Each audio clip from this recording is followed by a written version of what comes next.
The virtue of the Foxtrot. I won complimentary passes for Wednesday afternoon lessons at the Cheek to Cheek dance studio. I never win anything, and at the time, I wish my losing streak had remained intact. The gala dinner at the church hall was designed to raise money to preserve a local heritage home, McDougall House. Hattie Headley had donated the passes. Her sister was married to an English dance instructor who was a Canadian champion within some sort of specific category. There are always enough competitions and levels to reward decent talent, even if it is just a Tier 3 medalist, code for you didn't win but were close enough to impress. Sarah, my girlfriend, was thrilled with the win. She grabbed the envelope from my hand and examined the passes. Ballroom dancing. Awesome. She squealed. I wished I had won Greg's prize, a massive bottle of olives from Mr. Papadakis Grove in Greece. The free passes were clearly just a way to fill up a new session. Wednesday afternoon is hardly a popular time slot for anyone who is actually doing something. I had suggested that we just forget about my win, but Sarah was excited by the possibility. Dancing for me was about jumping and gyrating in the university pub on Thursday nights, sweating to old standbys from AC/DC and Billy Idol. It was about being generously lubricated with alcohol, pheromones and attitude. Ballroom dancing, on the other hand, was different. It was all Disney and happily ever after and horribly feminine. When we first arrived, it was immediately clear who was available on Wednesday afternoons. The group comprised of 5 women, 3 well into their silver years, Joni, Louise and Carol, one tired and disillusioned 50-something housewife, Margaret, and an 87-year-old grandmother, Betty, who was alert but tiny and frail. Her daughter had dropped her off and quickly retreated to a nearby coffee shop for the duration of the lesson. As a group, we waited in the corner for the private lesson ahead of us to finish. A young couple was rehearsing a romantic wedding dance to impress their guests. It was clearly the bride's idea. She wanted to give her day that extra special detail. The groom was uncomfortable, especially when he saw me. Generally, guys don't want other guys to know they take dance lessons. Either you have it, or you don't. It's not a pursuit you actually put effort towards, or at least not publicly. Most guys are more than happy to admit, I can't dance. As they glided across the polished wood floor, our class swooned. The couple was not quite effortless yet, but they were definitely in sync, and we could tell they had made wonderful progress. After some final pointers, the couple disappeared from the floor, and Richard, their instructor, approached us. He was a heavier-set middle-aged man with a perfect posture and a deceptively easy step. He flashed a broad smile and immediately joked at our uneasiness. "You all look like you've been sent to the principal's office." He spoke with a slight British accent, not the kind that is authoritative, but rather the one that's your best mate. He immediately answered the group's need for gossip and detail. That couple, Kelly and Kevin, have had private lessons for 6 weeks. Their wedding is in the summer. Oh, they are wonderful. How lovely. Beautiful. Magical. It was a chorus of awe and praise. Kelly and Kevin? Even their names had been matched. The wedding was too planned for the marriage to last.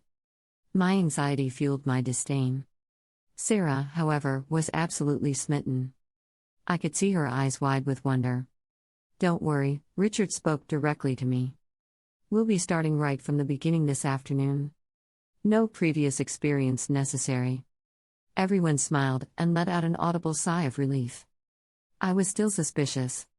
This all felt like a trap. I would like to begin by welcoming and congratulating our winning couple, Julian and Sarah. They won our door prize at the recent McDougall House Gala. Ooh. The older women were delighted at our good fortune and applauded respectfully. As a shiny young university couple, we immediately became the darlings. Now, we usually don't get many gentlemen in our classes, especially during the daytime. "Julian, would mind helping us out as a lead? And Sarah, would you mind sharing?" Richard asked the 2 questions simultaneously, directing both at my girlfriend. Sarah helpfully replied, "No, not at all." "Fantastic." Richard was pleased, and the whole class murmured with excitement. How wonderful. I had just been pimped out as a gentleman host. I quickly attempted to lower everyone's expectations. "I've never danced before." Richard smiled at me. I know exactly what you're feeling. You'll do fine. He nodded using the masculine code, relax, no one is watching. We'll start with a basic foxtrot. We lined up in 2 rows facing each other, ladies on one side and leads on the other. I had been emasculated to make the other volunteer lead, Louise, feel more comfortable. Women are not so visceral about gender roles, at least when it comes to dancing. They are more interested in the experience than the perception. On the other hand, I could feel my brethren, all of mankind, watching my every move. The first step, side, together was awkward. Sarah and I watched each other and overcounted our precision. There was no flow. All thought. It was even worse when we came together and held each other's hands. The timing was supposed to be slow, quick, but we broke up in frustration. Richard sensed the growing tension and swooped in. He desperately wanted us to last more than 1 session. After all, we added cachet to his afternoon event. He took hold of Sarah and immediately floated her through a basic box step. You two need to stop trying to help each other. Julian, why don't you practice with Joni for a bit? Joni smiled broadly at the opportunity. She was a silver lady with extra blonde hair and a glamour shot complexion.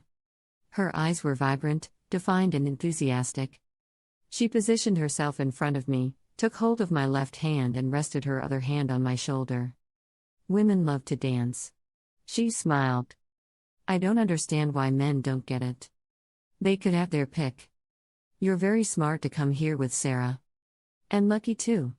She winked at me, promising that Sarah would show her appreciation later. I laughed for the first time. Now come on, Julian, let's show him how it's done. Joni cheered. Now, if this was a movie, I would have channeled my inner Fred Astaire and Joni her Ginger Rogers, and together we would have dominated the dance floor. Alas, such potential really wasn't there. Instead, I counted my way through the steps and was very pleased the one time Joni whispered, I think we just did it. Neither of us was entirely sure we had connected the dots, but it seemed to work, so we agreed to claim success. The following week I suggested we didn't have to go back, but Sarah again insisted, arguing the class desperately needed a lead. Louise will be there. I offered. It is not the same, Sarah scolded. All the ladies enjoyed dancing with you. They were also impressed that you went to the first lesson. They couldn't stop talking about how lucky I was. Besides, Sarah put her arms around me and smiled deviously. I like you there too. It's very hot that my man is the lead. She kissed me full on the lips, her tongue unexpectedly butterflying mine and promising more. Praise for just showing up. Joni was right. In the second lesson I was still not good, but I was definitely better. I became more aware of my partner and less obsessed with each step. There's something about dancing that made these women sparkle. I was working on an underarm turn with Betty, the 87-year-old lady, and when we finally got it, when it felt just right, she looked at me with a broad smile and said, I feel alive. Let's just keep doing that. She shuffled when she walked, but her twirling was effortless. On the other hand, Carol intimidated me because she had danced before. She would always sigh in frustration at my learning curve. At one point, Richard came to my rescue. He pulled back my shoulders and raised my elbows.